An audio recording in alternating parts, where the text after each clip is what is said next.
नमस्कार, मैं मोहम्मद फैज़ नौकी सरदार से इंटर कॉलेज फिजिक्स लेक्चरर आपका इस स्टेट चैनल में स्वागत है। बच्चों, क्लास फर्स्ट ईयर के लिए ये मैं वीडियो बना रहा हूं और आज का जो टॉपिक है वो भी है कि properties of the bulk matter. इसके अंतर्गत आज मैं पुनः एक बार आपके सामने टॉपिक लेकर आया हूँ, उसका नाम है कंडक्टिविटी, जो कि आप बराबर अभी पढ़ रहे हैं, हिंदी में ऊष्मा चालकता गुणांक। अभी जैसे पिछले वीडियो में मैंने आपको बताया था कि यदि दो चालक श्रेणी क्रम में जुड़े हैं तो उनके लिए कुल ऊष्मा चालकता गुणांक। अब हमारा चेंज है कि यदि दो चालक समांतर क्रम में जुड़े हैं तो उनके लिए कुल ऊष्मा चालकता गुणांक। सबसे पहले देखिए लिखा हुआ है कि equivalent conductivity of conductors connected in parallel. यदि दो चालक जो कि समांतर क्रम में जुड़े हुए हैं इनके लिए कुल ऊष्मा चालकता गुणांक। सबसे पहले देखिए मैंने एक डायग्राम बनाया हुआ है। इससे पिछले वीडियो में था श्रेणी क्रम में, अब क्या है समांतर क्रम। लिखेंगे लेट दो चालक जो कि समांतर क्रम में जुड़े हुए हैं जिनका अनुप्रस्थ परिच्छेद A1 A2 है, दोनों में ऊष्मा प्रवाह की दर H1 H2 है, ओके, और सिरों के ताप θ1 और θ2, और ऊष्मा चालकता गुणांक K1 K2 है, और लंबाई कितनी है L। भाई लंबाई एक के ऊपर एक रखा हुआ है, ठीक, तो डेट मीन्स क्या है, लंबाई दोनों की इक्वल है। लेट आपको बहुत को लिखना है। अब हम बढ़ते हैं आगे, तो इसको हम शुरू करते हैं बच्चों। सबसे पहले लिखेंगे कि पहले चालक के लिए, लिखेंगे पहले चालक के लिए ऊष्मा प्रवाह की दर। फॉर्मूला क्या होता है, H बराबर KA डेल्टा थीटा अपन L। इसमें हो जाएगा H1 बराबर K1 A1, देखिए मैंने माना K1 इसका A1, θ1 माइनस θ2 अपन L। L आपकी देखिए इक्वल है, राइट। इसी प्रकार लिखेंगे दूसरे चालक के लिए, दूसरे चालक के लिए H2 हो जाएगा K2, ठीक, A2 θ1 माइनस θ2, देखिए ये यही है, θ1 माइनस जो ये है वही यहाँ ताप रहेगा, ठीक। मैं चाहूँगा कि ये पहले बच्चे इसको देख लें उसके बाद में लिखें अपान L, राइट। ये आपका हो गया, इसको मान लीजिए क्वेश्चन फर्स्ट, ये क्वेश्चन सेकेंड। हमने सबसे पहला काम किया कि पहले चालक के लिए ये निकाला, फिर निकाला दूसरे चालक के लिए ऊष्मा प्रवाह की दर। अब लिखेंगे यदि संयुक्त चालक की ऊष्मा प्रवाह की दर H है, लिखेंगे यदि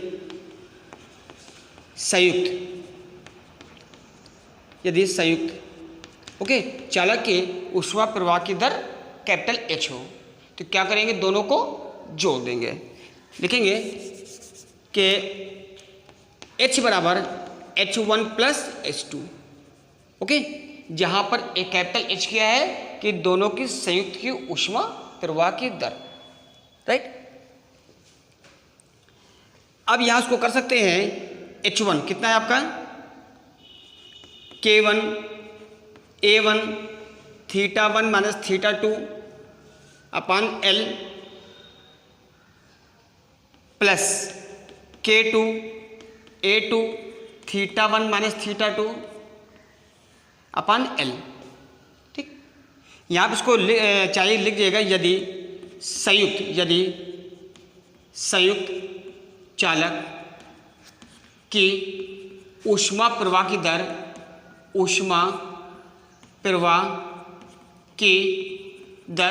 H हो, ओके। तो हमने कर दिया H बराबर H1 प्लस H2। अब इसको ध्यान रखिएगा, यहाँ पे कर सकते हैं H बराबर θ1 माइनस θ2 आपका हो जाएगा common, theta 1 minus theta 2 common हो गया, राइट। यहाँ बचा आपका K1 A1 अपान L प्लस K2 A2 अपान L, राइट। या इसको कर सकते हैं H अपान थीटा 1 माइनस थीटा 2 या H अपान डेल्टा थीटा, ओके। और इसको यहां कर दिए L अपान K1 A1 कर सकते हैं, सॉरी यहां पर ऊपर जाएगा 1 अपान L अपान K1 A1 नीचे लिया है प्लस 1, यहां बचेगा 1, इसको लाइए नीचे L अपान K2 और A2। बच्चों इसको बहुत ध्यान से देखिएगा, इस पूरे पार्ट को लिया है नीचे, तो यहाँ बचा 1, ओके। अब मैंने आपको पिछले वीडियोस में मैंने आपको बताया हुआ है कि डेल्टा थीटा अपान H कितना होता है R, जो कि R ये ऊष्मीय प्रतिरोध है, ठीक है। चालक का ऊष्मीय प्रतिरोध लिखेंगे यदि यदि यदि ऊष्मीय प्रतिरोध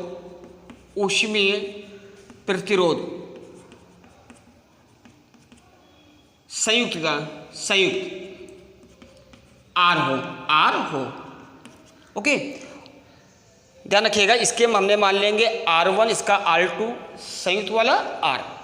तो ये पिछले वीडियो में पढ़ चुके हैं आप, डेल्टा थीटा अपान H ये होता है R, लेकिन यहाँ पे चूंकि उल्टा है H अपान डेल्टा थीटा, तो ये हो जाएगा 1 अपान R, ओके। ये रहेगा 1 अपान R और L अपान KA ये भी होता है वैल्यू R की, ठीक। ये सब चीज़ें मैंने पिछले वीडियो में आपको बताया हुआ है। तो डायरेक्ट पीस यहाँ पे 1 लगा हुआ है, तो ये हो रहेगा 1 upon R1 plus 1 upon R2। ये आपका निकल के आया है समांतर क्रम में जोड़ होने पर कुल ऊष्मीय प्रतिरोध। अब ध्यान रखिएगा, हमको निकालना है ऊष्मा चालकता गुणांक, ओके। ऊष्मा चालकता गुणांक डेट मीन्स आपको निकालना है K का मान, कब? जब दो चालक जुड़े हुए समांतर क्रम में। अब इसलिए हम ये करेंगे, आपने भी निकाला है ऊष्मीय प्रतिरोध तो निकाल लिया है। अब यहाँ पे जैसा कि आपको पता है, अभी आपने निकाला था कि मैंने लिखा था कुल ऊष्मीय प्रतिरोध कैपिटल R है, ठीक। तो लिखेंगे वी हैव कैपिटल R के लिए फॉर्मूला होता है L अपान KA होता है, L अपान KA। तो इसको हम कर सकते हैं कि संयुक्त के लिए ऊष्मा चालकता गुणांक हमने K1 प्लस K2 मिल के चाहे आप कर दें, या K1 प्लस K2 हो जाएगा K, ठीक। और क्षेत्रफल कितना रहेगा A1 प्लस A2, राइट। इसके अलावा था हमारे पास 1 अपान R1 कितना था आपके L अपान K1 A1 और R2 ये रहता है L अपान K2 A2, ओके। R का मान होता है L अपान KA। अब हम क्या करें, अभी आपने एक फॉर्मूला निकाला है कि 1 upon R is equal to 1 upon R1 plus 1 upon R2। लिखेंगे we also know that 1 upon R is equal to हो जाएगा 1 upon R1 plus 1 upon R2, right. इन वैल्यूज को इसमें क्या करें, पुट करें, ओके। इसको मान लिया इक्वेशन फर्स्ट या थर्ड, अभी पीछे फर्स्ट सेकंड मान चुके थे। लिखेंगे पुट वैल्यू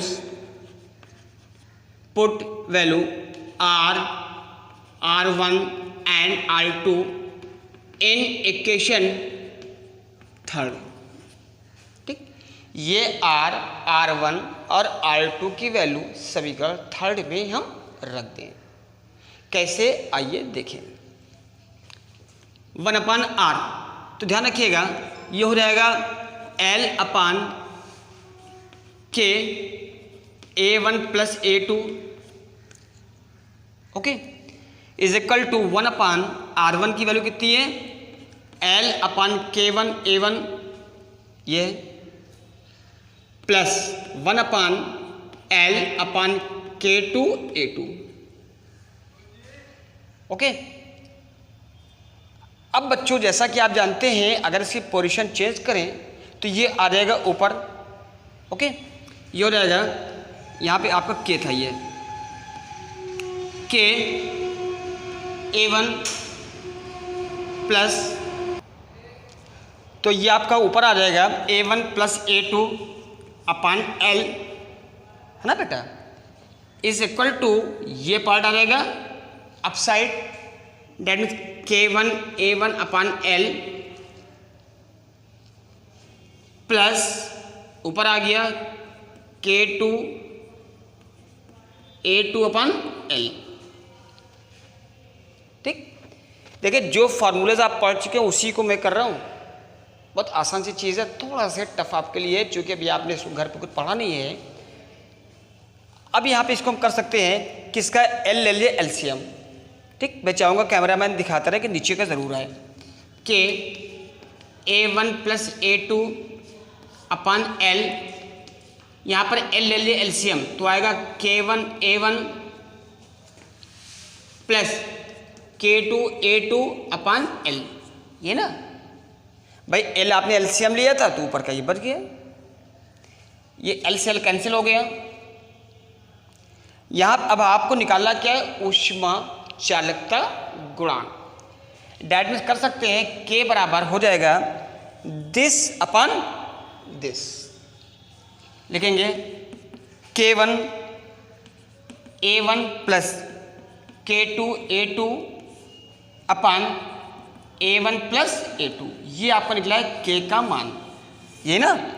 ठीक, फिर जैसा कि मैंने आपको बताया था पिछले वीडियो में कि अगर आपको आता है कि इम्तिहान में के समांतर क्रम में दो चालक जुड़े हुए हैं, उनके लिए कुल ऊष्मा चालकता गुणांक आपकी निकल आई है, लेकिन अक्सर आ जाता है कि सिद्ध करी इतनी ही होती है। ठीक, तो वहाँ पर कर देंगे, लिखेंगे कि विशेष स्थिति में, विशेष स्थिति में A1 बराबर A2 बराबर A हमने लेट किया है। ओके, तो यहाँ कर देंगे K बराबर